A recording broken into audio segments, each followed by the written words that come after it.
A paz do Senhor, irmãos, nós estamos iniciando mais uma aula de EBD, hoje 4 de julho de 2021, e nós vamos iniciar essa EBD com uma oração. Senhor Jesus, nós entramos mais uma vez na Tua presença e queremos Te agradecer pela oportunidade de estudarmos a Tua Palavra. Nós queremos Te pedir que o Teu Santo Espírito venha a nos ensinar nesse dia e que tudo que a gente aprender venha servir de alimento espiritual para nós nesse dia. É o que nós te pedimos, já te agradecendo em teu nome, Jesus. Amém. Muito bem, nós vamos louvar o Senhor com um hino que tem a ver com a aula de hoje, que é o hino 26 da harpa cristã. E logo após nós iniciaremos a aula propriamente dita com os slides. Hino 26, a formosa Jerusalém.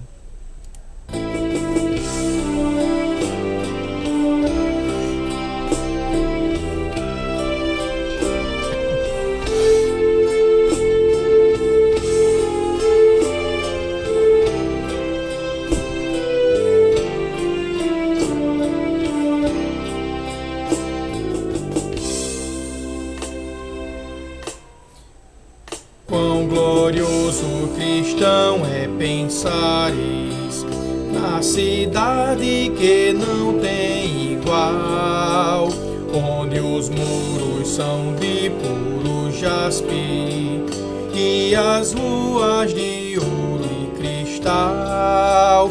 Pensa como será glorioso ver-se a triunfal multidão que cantando aguarda a chegada dos que vencem a tribulação.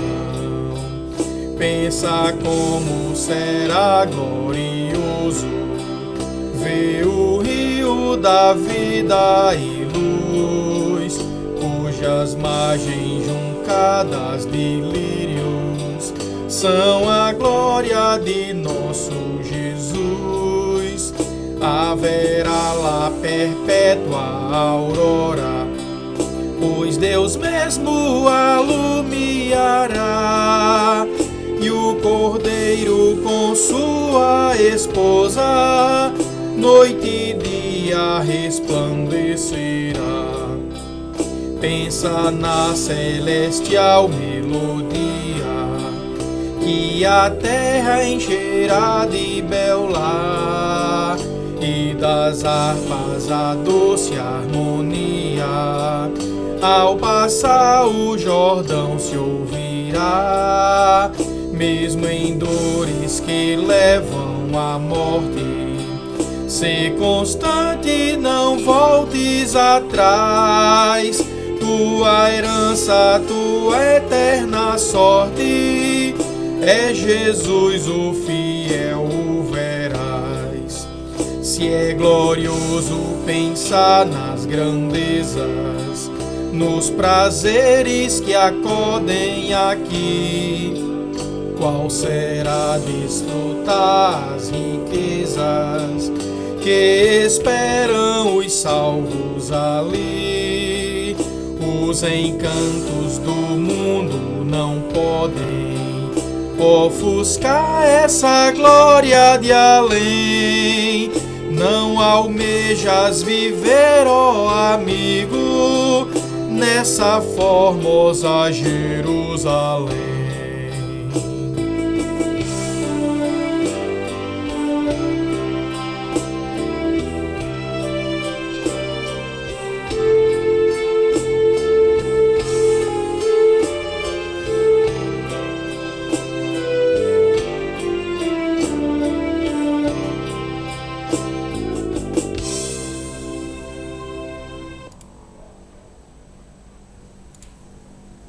Amém, irmãos. Então nós vamos iniciar agora com os slides, com a aula propriamente dita.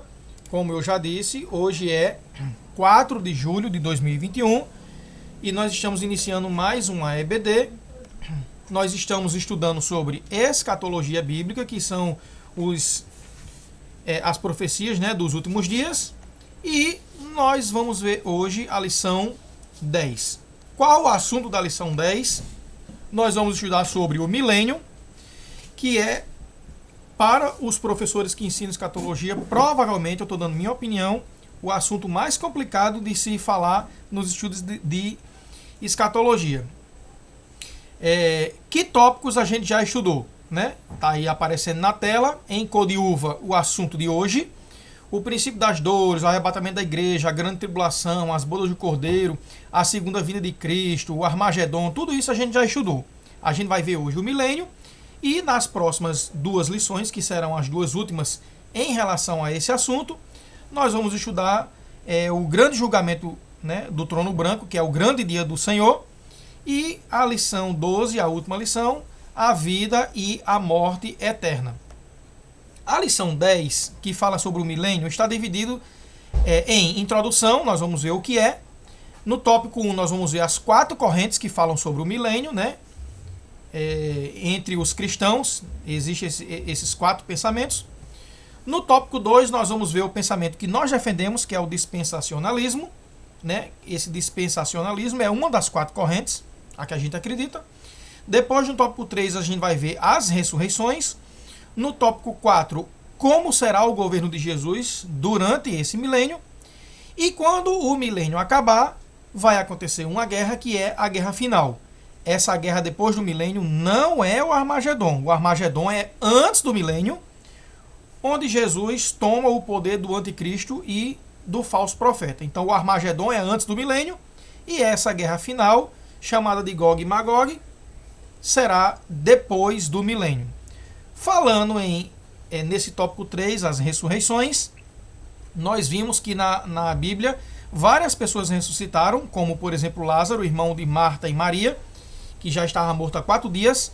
E essas ressurreições, que não foi só Jesus que ressuscitou pessoas, né? Na história da Bíblia a gente vê os profetas também ressuscitando pessoas, essas pessoas voltaram a morrer. Nesse tópico 3, essas ressurreições que nós vamos estudar, inclusive dentro de uma linha de tempo, são as ressurreições em que a pessoa morreu, ressuscitou e não voltou mais a morrer, certo? Se manteve vivo. Isso tem a ver com a lição de hoje. E nós vamos iniciar com a introdução, o que é o milênio, certo? Que período será esse, né?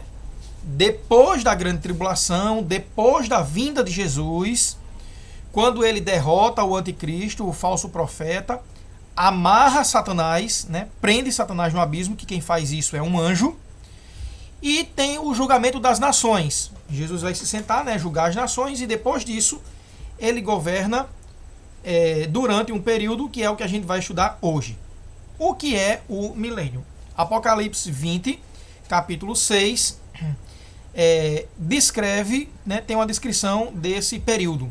Bem-aventurado e santo aquele que tem parte na primeira ressurreição. Sobre estes não tem poder a segunda morte, que é o lago de fogo e enxofre. Mas serão sacerdotes de Deus e de Cristo, e reinarão com ele 1000 anos. Certo? Então aí a gente já está concluindo a introdução com a explicação do que é o milênio, um reinado de 1000 anos. Agora nós vamos para o tópico 1, que fala sobre as 4 correntes, ou os 4 pensamentos dentro, né, das comunidades cristãs sobre esse milênio. Existem 4 pensamentos, e desses 4 pensamentos que eu estou dividindo aí entre cor verde, amarela, azul e rosa,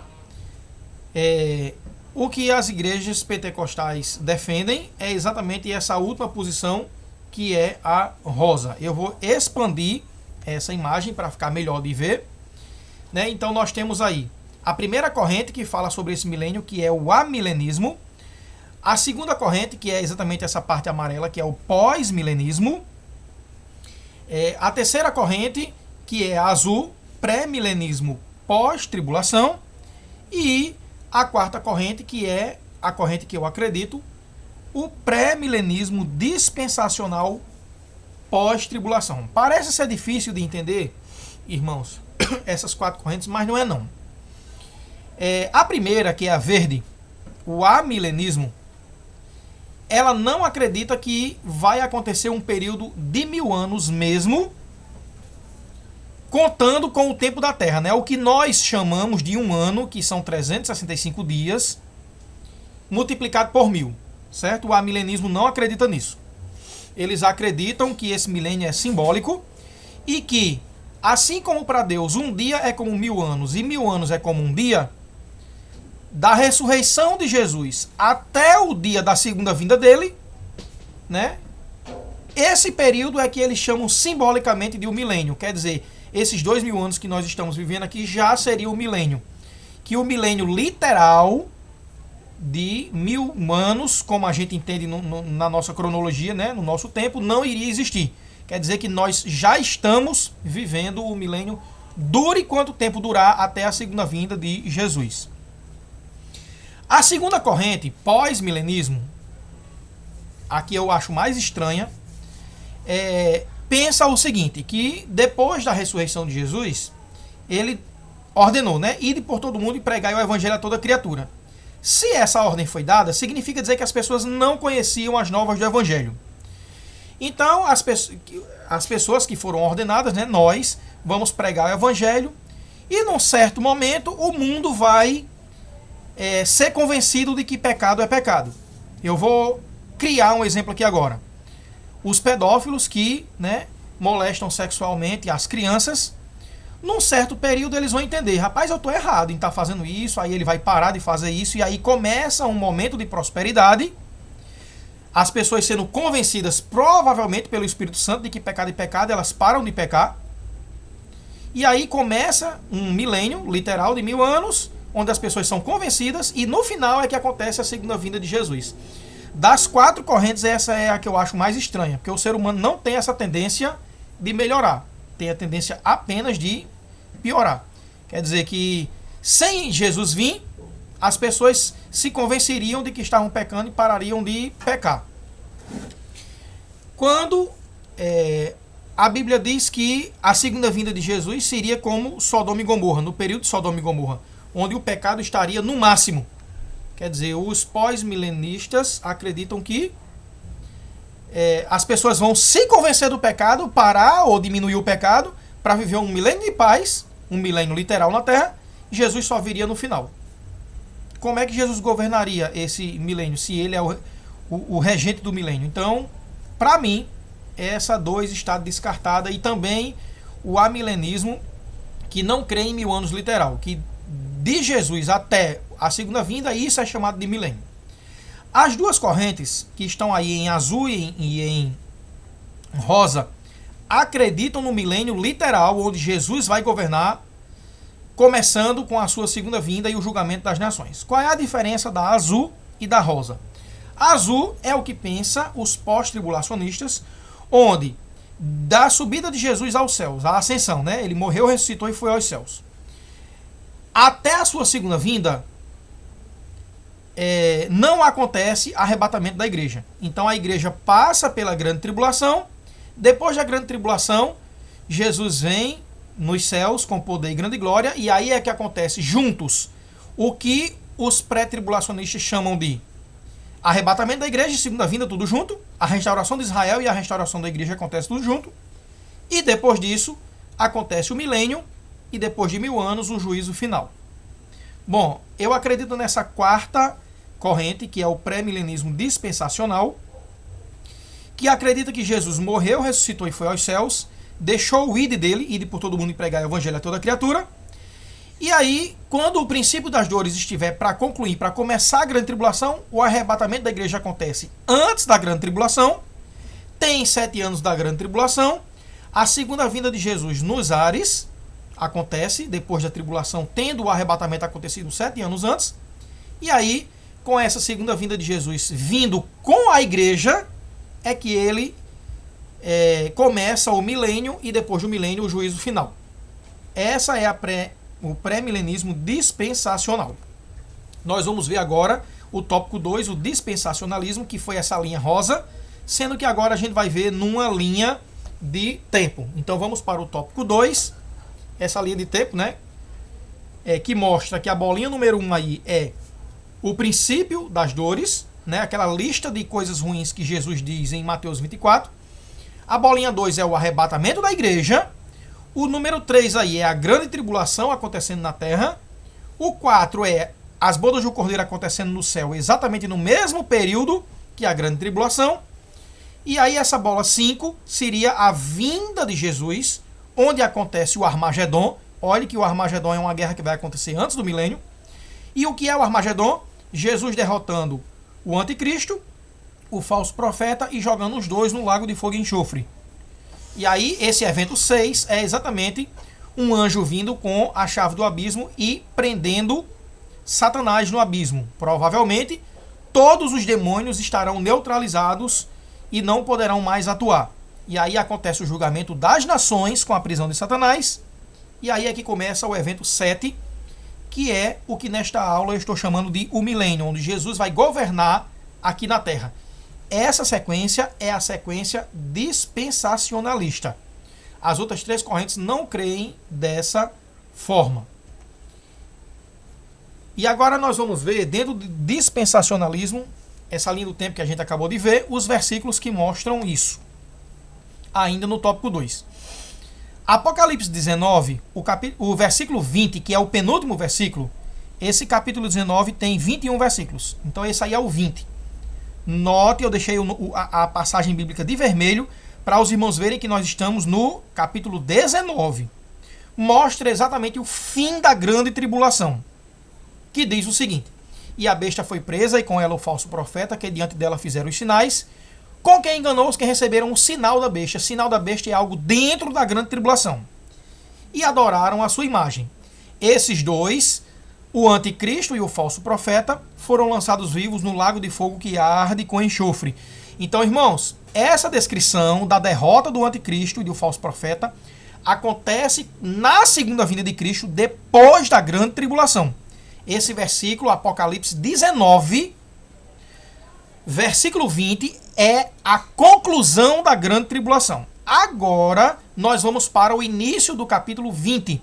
A gente leu agora o penúltimo versículo do capítulo 19 e os 2 primeiros versículos do capítulo 20, quer dizer, depois da grande tribulação, depois que Jesus já venceu o anticristo e o falso profeta e jogou eles no lago de fogo e enxofre, no próximo capítulo, que é o 20, inicia dizendo: e vi descer do céu um anjo que tinha a chave do abismo e uma grande cadeia na sua mão. Ele prendeu o dragão, a antiga serpente, que é o diabo e Satanás, e amarrou por 1000 anos.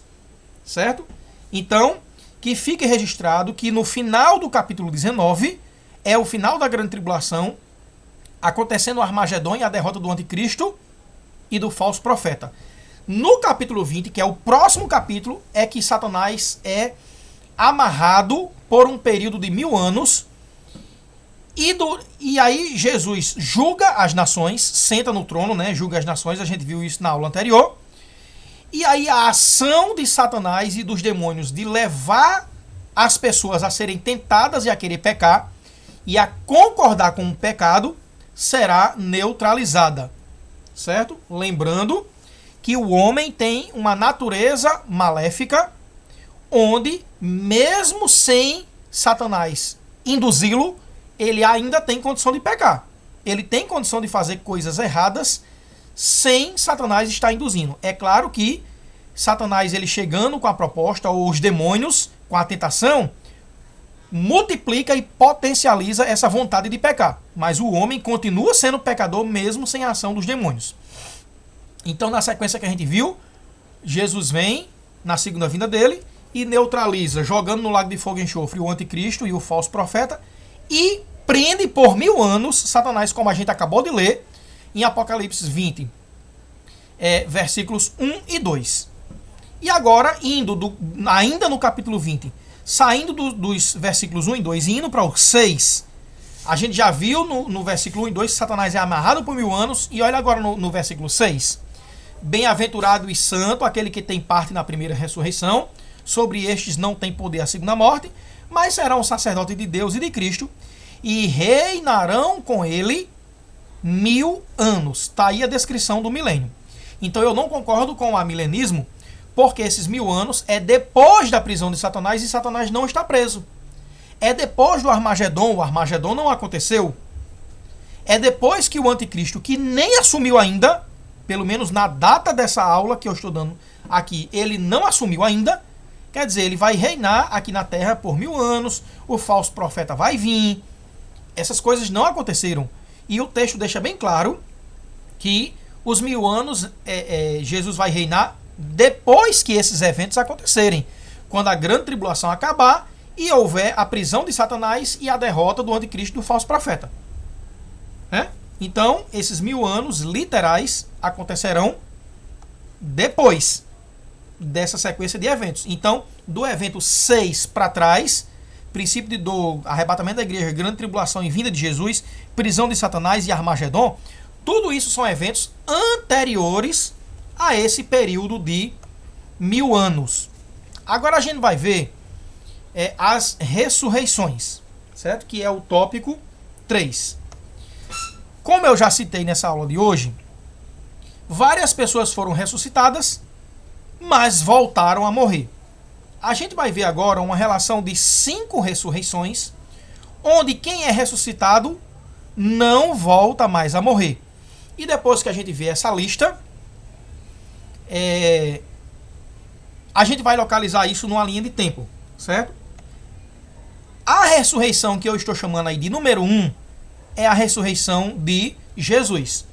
A gente sabe que ele morreu e ressuscitou e não voltou a morrer, e esses versículos que a gente vai ler agora mostram isso. Mateus 28, 5 e 6 diz: Mas o anjo respondendo, disse às mulheres: Não tenhais medo, pois eu sei que buscai a Jesus, que foi crucificado. Ele não está aqui porque já ressuscitou. Isso quando as mulheres foram, passar unguento, perfumes lá na sepultura de Jesus. Elas se encontraram com um anjo que disse a elas que Jesus já tinha ressuscitado. E em Marcos 16, 19 diz: Ora, o Senhor Jesus, depois de lhes ter falado, ele estava no mar da Galileia falando com os discípulos, foi recebido no céu e assentou-se à direita de Deus. Esses textos mostram que Jesus ressuscitou e foi ao céu sem morrer de novo. Então nós temos aí a ressurreição que eu estou chamando, que eu estou colocando aí na sequência como número 1. E agora nós vamos ver essa ressurreição número 2, que é a ressurreição da igreja e dos santos do Velho Testamento. E depois dessa ressurreição eles não morrem mais, certo?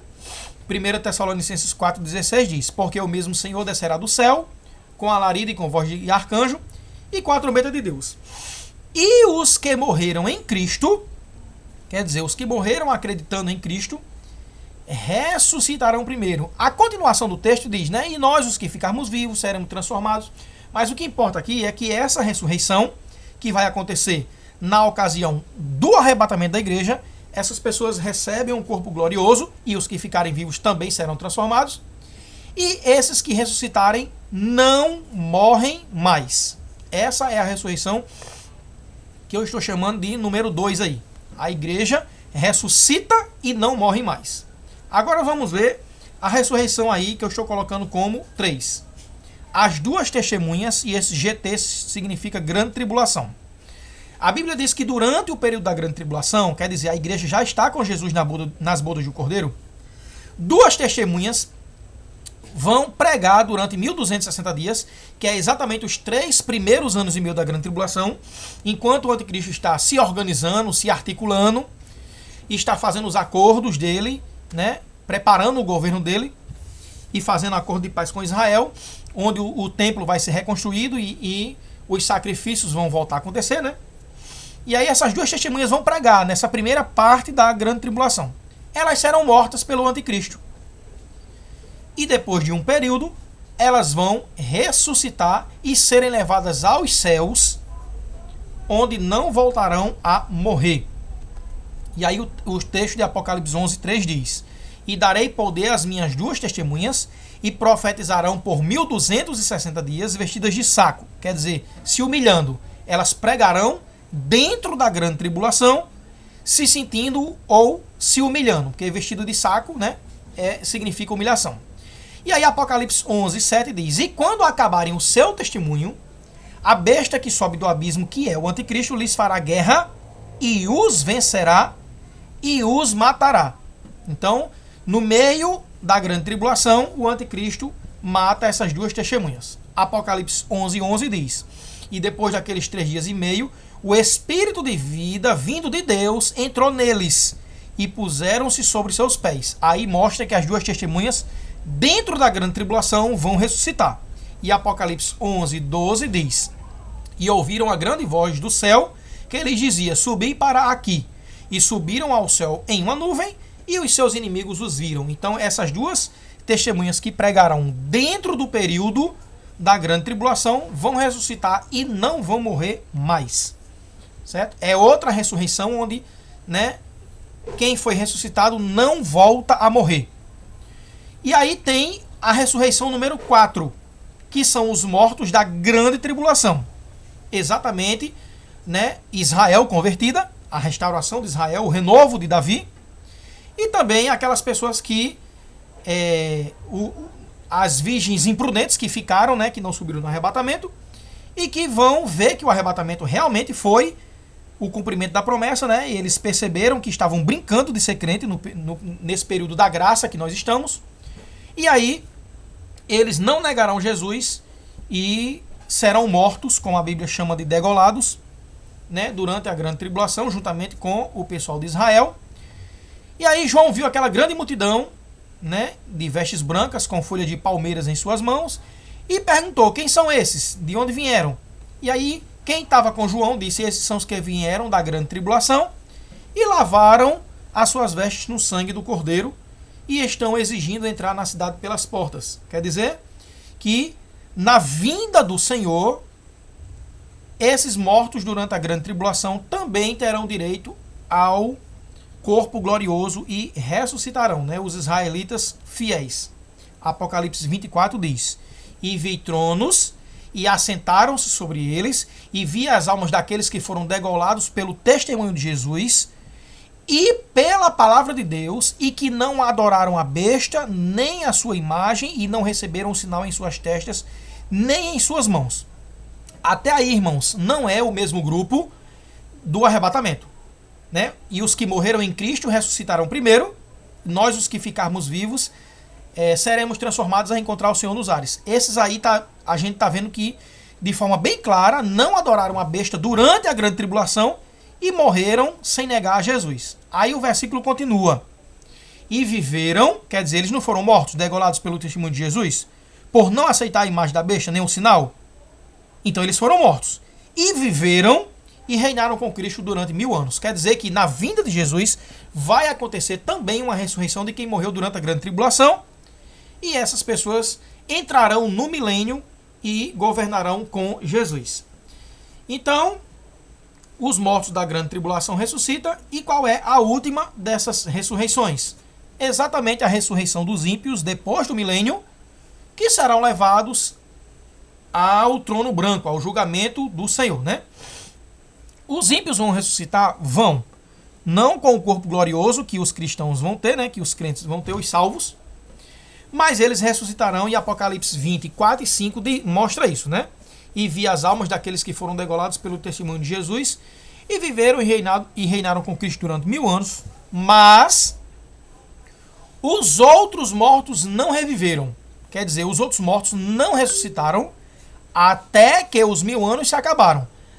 Eu vou ler outro versículo que mostra que eles serão ressuscitados, porque esse versículo não está mostrando que eles ressuscitarão, mas dá para entender isso. Ora, se os outros mortos não reviveram até que os 1000 anos se acabem, supõe-se que depois de 1000 anos eles vão reviver. É o que dá para entender. Agora, esse versículo de Apocalipse 20, do 11 ao 13, mostra que os ímpios ressuscitarão. E vi um grande trono branco, e vi os mortos grandes e pequenos que estavam diante de Deus, e os mortos foram julgados segundo as suas obras. E deu o mar os mortos que nele havia, quer dizer, o mar vai devolver, e a morte e o inferno deram os mortos que neles haviam. Quer dizer, se as pessoas que estão no inferno, porque não aceitaram a Deus, eles serão dados pelo próprio inferno para ir para o julgamento do trono branco, essa é a ressurreição 5, a ressurreição dos ímpios. E aí eu estou colocando em forma de letra, né, esse A, B, C, D e E de vermelho lá embaixo, exatamente na linha do tempo onde essas ressurreições vão acontecer. A ressurreição A aconteceu né, antes do período do princípio de dores, quer dizer, Jesus morreu e ressuscitou e não voltou a morrer. No final do princípio de dores acontece a ressurreição B, que é o quê? O arrebatamento da igreja. Durante a grande tribulação, acontece a morte e a ressurreição das duas testemunhas. Aí acontece a segunda vinda de Jesus, que é a bolinha 5.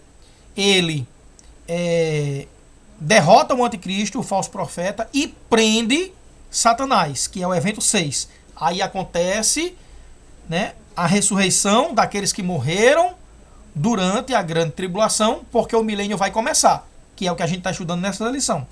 E aí esse D é exatamente a ressurreição dos que morreram durante a grande tribulação. E o E é exatamente a ressurreição dos ímpios para o julgamento do trono branco. Aí os irmãos podem fazer uma pergunta. Josué, você está dizendo que a primeira ressurreição foi a de Jesus? Supostamente, o arrebatamento da igreja seria a segunda ressurreição, mas a Bíblia diz, bem-aventurados que participarem da primeira ressurreição. Só que, irmãos, eu coloquei lá a sequência, ressurreição número 1, número 2, número 3, para os irmãos entenderem que Jesus ressuscitou, que os crentes vão ressuscitar, mas a Bíblia diz que esse grupo B e esse grupo D, antes do milênio, tanto os arrebatados quanto os que vão ressuscitar depois da grande tribulação, esse grupo é chamado de a primeira ressurreição, porque a Bíblia está falando da ressurreição dos salvos. Certo? Eu coloquei número 1, 2, 3, 4, 5, para os irmãos verem que existem 5 ressurreições. Mas o arrebatamento da igreja não é chamado pela Bíblia de segunda ressurreição. Eu é que na lição estou organizando como número 2. A ressurreição dos arrebatados e dos pós-tribulação, a Bíblia chama de primeira ressurreição dos salvos.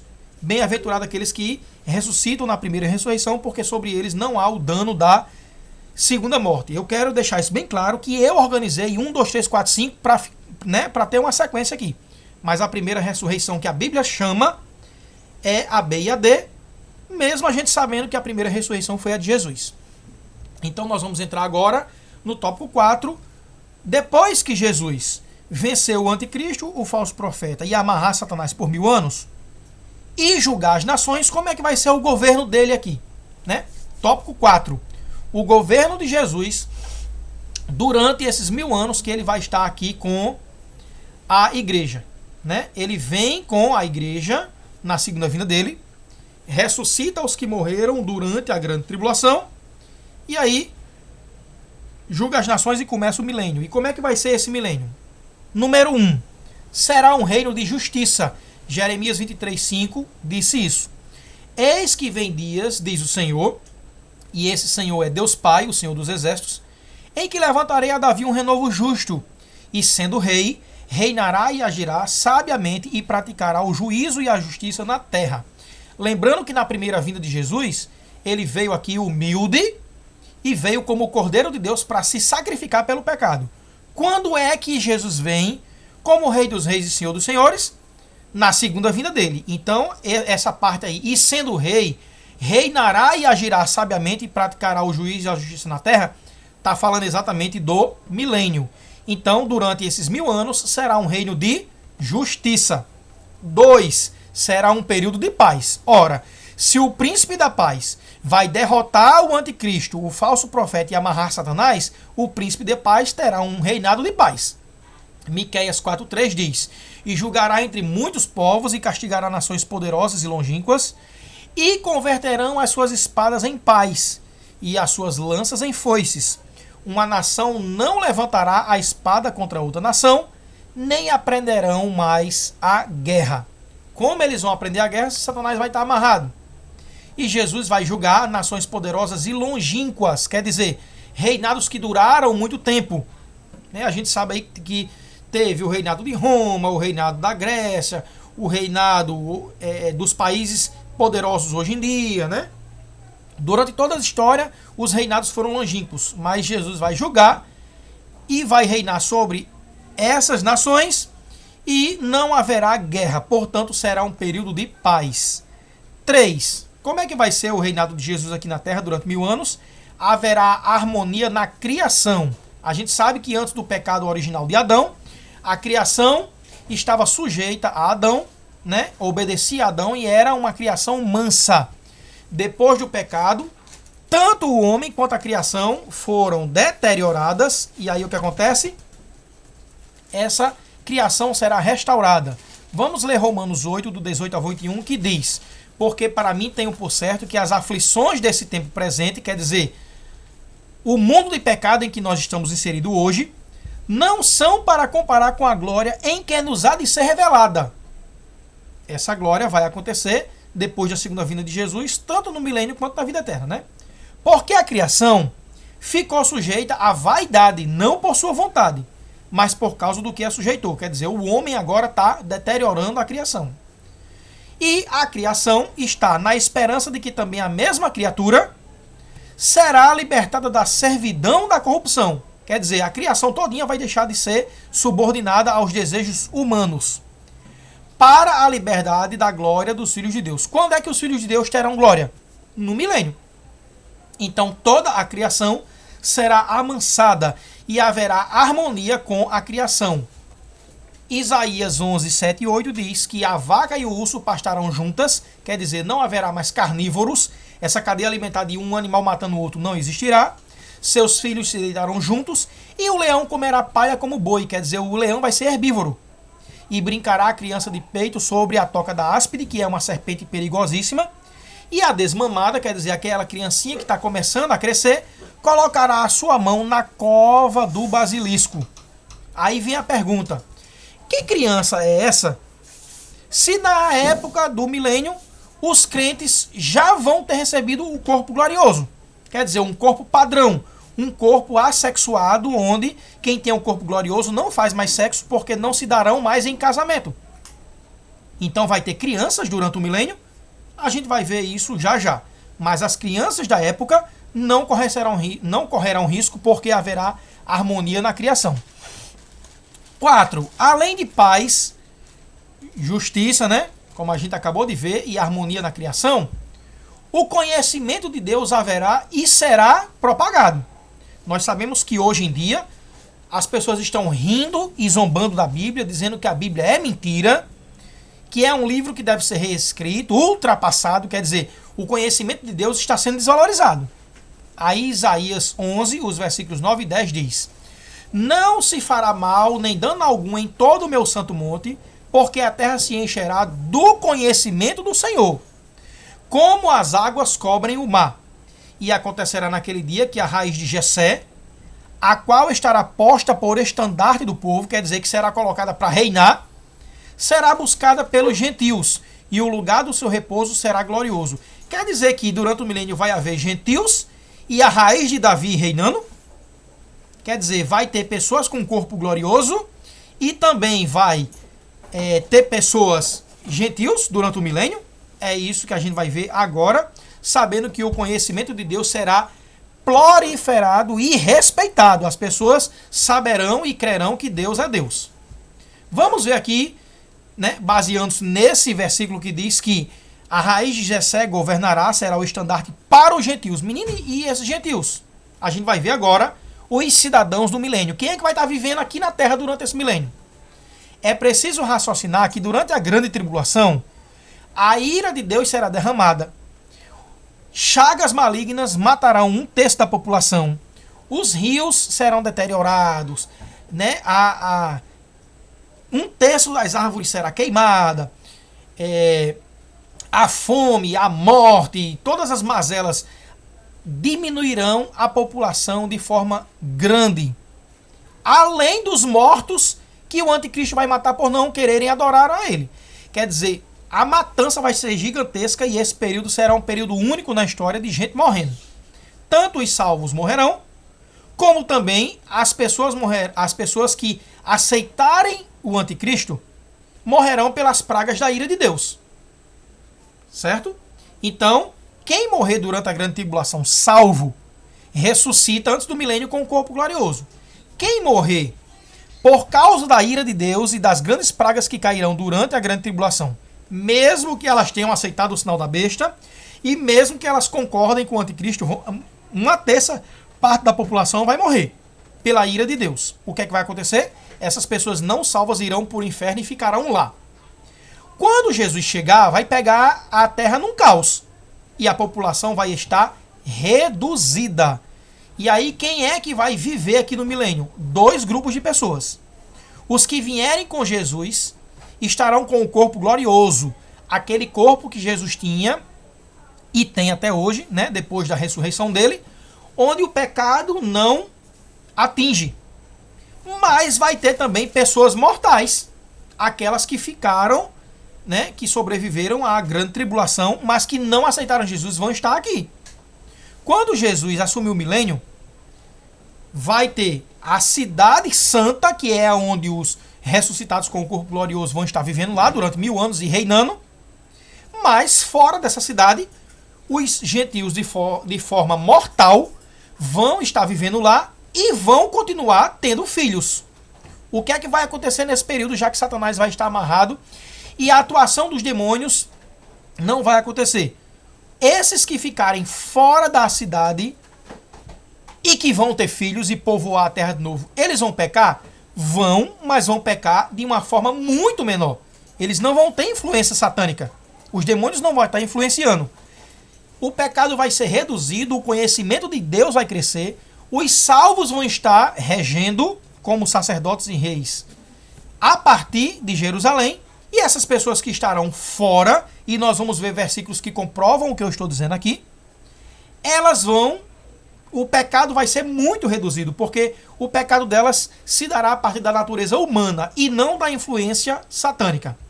Eu vou dividir o próximo texto do próximo slide em 4, mostrando o local onde Jesus vai governar toda a terra, o governante, que eu acabei de dizer, que é Jesus, a gente vai ver isso no versículo, e a gente vai ver os santos dentro dessa cidade com o corpo glorioso e os homens carnais fora. Vai ter homens carnais convivendo com pessoas que vão ter o corpo glorioso aqui na terra? Sim. E o texto é exatamente esse em Apocalipse 21, os versículos 23 e 24, que diz, né? Eu vou mostrar de novo. De cor de uva o local, de azul o governante, de vermelho, dentro do texto lá, né? Vai estar os santos com o corpo glorioso e de preto os homens carnais. Então vamos lá. Cor de uva. E a cidade não necessita de sol nem de lua para que nela resplandeçam, porque a glória de Deus a tem iluminado. Esse é o lugar onde vai estar a Jerusalém dos salvos. Quer dizer, o planeta vai continuar anoitecendo e amanhecendo para as pessoas que estiverem fora, mas lá dentro não vai anoitecer. E a cidade não necessita de sol nem de lua. O resto do planeta sim, mas aquela cidade não. Para que nela resplandeçam, porque a glória de Deus já tem iluminado. Lá onde os salvos com o corpo glorioso vão viver, não vai anoitecer, porque o brilho do Deus vai iluminar essa cidade. Fora vai anoitecer sim. E quem é o governante? Tá aí de azul, ó. E o cordeiro é a sua lâmpada. É a lâmpada de quem? Do planeta Terra todinho? Da cidade que não necessita de sol. Então Jerusalém, né, será habitada pelas pessoas que ressuscitarem. Com Jesus, ele vai governar sobre toda a terra. E lá vai resplandecer sempre, porque o cordeiro, que é o governante, será a lâmpada dessa cidade. Então a gente já viu o local, uma cidade que não precisa de sol, o governante, que é o próprio Jesus. Agora vamos ver os santos no corpo glorioso e os homens carnais. A diferença entre os dois grupos. E as nações dos salvos andarão à sua luz. Quer dizer, estarão dentro dessa cidade que não anoitece, porque o próprio Jesus é a lâmpada. Quem é que vai viver dentro dessa cidade? As nações dos salvos andarão à sua luz. Mas não é o planeta Terra todinho, não? Não, porque a gente vai ver agora os homens carnais. E os reis da terra, quer dizer que não estão incluídos na nação dos salvos, e os reis da terra trarão a essa cidade que não necessita de sol, a sua glória e honra. A glória e a honra dos seus países. Eles farão viagens provavelmente anuais e trarão glória para honrar o governante, que é o cordeiro, que vai estar nessa cidade que é Jerusalém, com a nação dos salvos. Então nós temos aí o local onde Jesus vai governar durante 1000 anos, o cordeiro, que é o próprio governante, a nação dos salvos estarão dentro dessa luz, que são as pessoas que vão ter o corpo glorioso vivendo o milênio aqui na terra, e os gentios e os reis da terra trarão para ela a sua glória e a sua honra. Então, durante 1000 anos, aqui na terra vai ter Pessoas com o corpo glorioso vivendo nessa cidade que não necessita de sol, e os gentios fora. Esses gentios pecarão? Pecarão sem a influência de Satanás, porque ele vai estar amarrado. Pecarão porque eles são humanos. E seres humanos carnais pecam, mas numa potência muito menor. E também o conhecimento de Deus será multiplicado. Então eles não virão com opiniões contrárias. Eles saberão que Deus está ali. Mas a tendência humana deles vai fazer eles pecarem. E os gentios que estarão fora da cidade terão filhos. E esses filhos nascerão. E agora a gente vai ver o tópico 5. A gente já viu o governo de Jesus, né? Que será 1000 anos de paz, de justiça, em harmonia com a criação. E essas crianças que foram citadas são as crianças que vão estar vivendo fora também. Elas não correrão risco da criação de serem atacados, porque a criação vai estar harmonizada. Que guerra final é essa, irmãos? É o seguinte: depois de 1000 anos, Satanás vai ser solto. Por quê? Porque essas pessoas que vão nascer durante o milênio já vão nascer vendo Jesus como governante, não vai ver essa deteriorização chamada de Sodoma e Gomorra que nós estamos vivendo hoje, né? Essas pessoas vão nascer já vendo Jesus como governante, elas continuarão fora da cidade sendo pecadoras e ainda terão a chance de terem a vida eterna. As pessoas do milênio ainda terão a chance. Mas Deus, ele dá o livre-arbítrio para que essas pessoas decidam. Então Satanás será solto depois de 1000 anos e ainda vai enganar uma grande parte dessas pessoas. Pessoas não vão concordar com Satanás, não vão entrar no exército deles. Mas uma grande quantidade desses gentios vão serem convencidos por Satanás. Satanás já sabe da derrota dele, mas ele quer levar pessoas para o lago de fogo e enxofre para terem a eternidade condenadas com ele. Então ele será solto e ainda vai conseguir potencializar por um curto período de tempo essas pessoas que vão estar aqui na Terra. Lembrando que quando o milênio começar, a população vai estar muito reduzida. Agora vamos ver aqui. E acabando-se os 1000 anos, Satanás será solto da sua prisão e sairá a enganar as nações que estão sobre os 4 cantos da terra. Ele não poderá enganar aqueles que estiverem na cidade santa, mas ele enganará os 4 cantos da terra, chamada de Gog e Magog, cujo número é como a areia do mar. Olha aí como as pessoas vão reproduzir e ter filhos durante o milênio. O número dessas pessoas é como a areia do mar para as ajuntar em batalha. Satanás, Deus ainda vai dar o direito dessas pessoas decidirem se querem Deus vendo toda aquela paz ou se querem seguir Satanás. E uma quantidade como a areia do mar vai aceitar a opinião de Satanás ainda. Nasceram vendo Jesus governar e mesmo assim ainda serão enganados por Satanás. E subiram sobre a largura da terra e cercaram o arraial dos santos, que é exatamente onde os santos do corpo glorioso vão estar, e a cidade amada, que é onde Jesus vai estar governando. Sendo que essa guerra final, ninguém vai precisar lutar. Por quê? E de Deus desceu fogo do céu e os devorou. Esse texto está em Apocalipse 20, do 7 ao 10, e o final desse texto diz: e o diabo que os enganava foi lançado no lago de fogo e enxofre, onde estão a besta e o falso profeta, e de dia e de noite serão atormentados para todo sempre. Quer dizer, antes do milênio começar, na segunda vinda de Cristo, o anticristo e o falso profeta serão jogados lá dentro do lago de fogo e enxofre e Satanás será amarrado.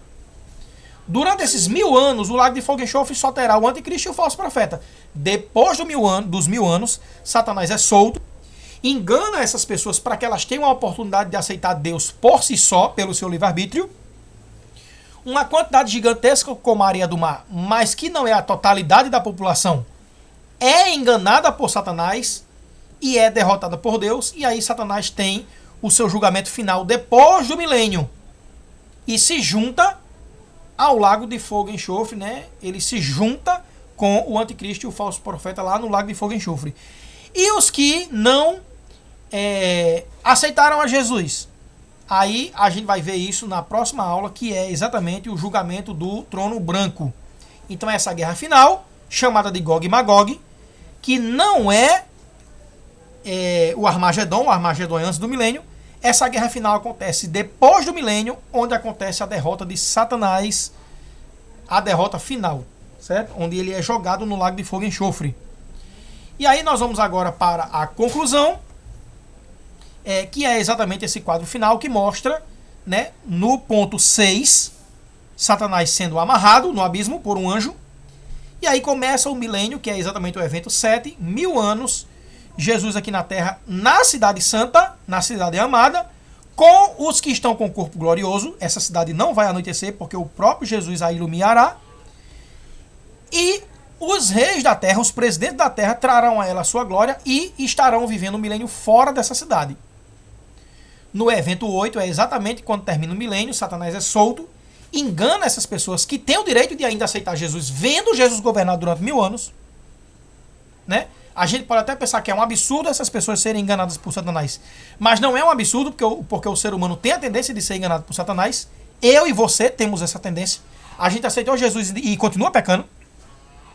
E aí acontece a guerra final, onde Satanás é derrotado depois do milênio, né, e jogado no lago de fogo e enxofre. O que é que acontece depois disso? O evento 9, que é o julgamento do trono branco, que é exatamente a aula de domingo que vem. Domingo que vem, a gente vai ver o que acontece com essa ressurreição dos ímpios, onde todos serão levados perante o grande trono, onde Jesus vai ser o juiz e vai julgar a todos. Né? O que é essa bolinha 10? A vida eterna e a morte eterna, que é exatamente a aula 12. Então nós vamos estudar a próxima aula 11, o julgamento final. A aula 12, que é a última aula de escatologia, a vida eterna e a morte eterna. E a gente viu hoje exatamente esse período do milênio. 2 grupos vivendo aqui na Terra, os salvos com o corpo glorificado e as nações dos gentios, que ainda terão a chance de aceitar Jesus. E ainda vai ter gente salva, sim, durante o milênio. Aqueles que não forem enganados por Satanás ainda terão direito à vida eterna. Aqueles que forem enganados não terão direito à vida eterna. Então nós vamos concluir a aula de hoje. Que Deus abençoe a todos. Até domingo que vem.